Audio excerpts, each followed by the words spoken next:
Hi అండి, welcome back to our channel. ఈరోజు recipe వచ్చేసి జిలేబీ అండి.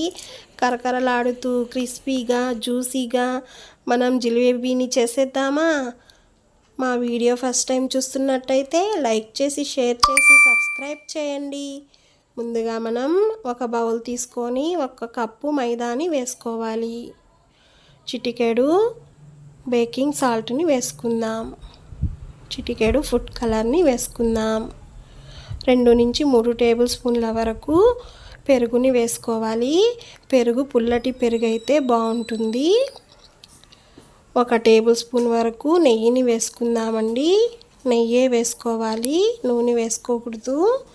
మొత్తాన్ని ఇలా కలుపుకోవాలి.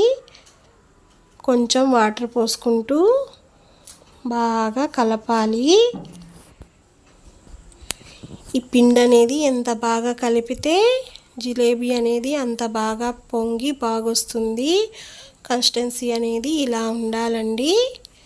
మూత ఉంచి ఒక 5 మినిట్స్ పక్కన ఉంచుకుందాము.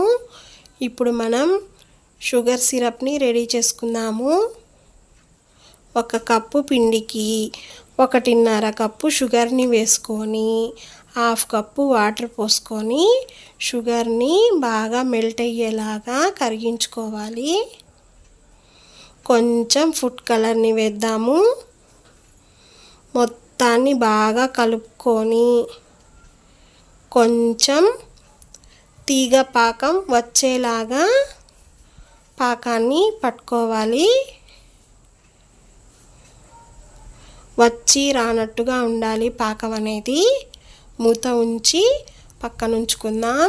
ఇప్పుడు మనం ఈ జిలేబీ బ్యాటర్ని ఏదన్నా పాల ప్యాకెట్ కానీ పెరుగు ప్యాకెట్ని కానీ తీసుకొని ఇలా గ్లాస్లో ఉంచుకొని మనం ఆ బ్యాటర్ని ఈ పౌచ్లో వేసుకుందాము.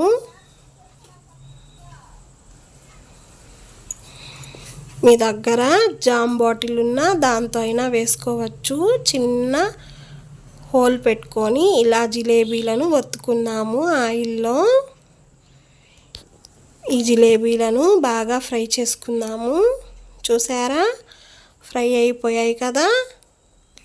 ఇప్పుడు మనం షుగర్ సిరప్లో వేసేద్దాము. షుగర్ సిరప్ అనేది వేడిగా ఉండాలి, చల్లగా ఉండకూడదండి. ఈ జిలేబీలను 20 సెకండ్స్ పాటు ఈ షుగర్ సిరప్లో అలా ముంచి తీసి పక్కన ఉంచుకోవాలి.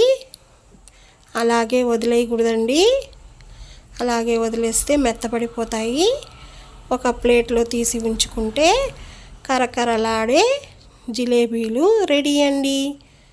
మా వీడియో కనుక మీకు నచ్చినట్టయితే లైక్ చేయండి, షేర్ చేయండి. మరిన్ని వీడియోల కోసం మా ఛానల్ని సబ్స్క్రైబ్ చేయండి. Thanks for watching.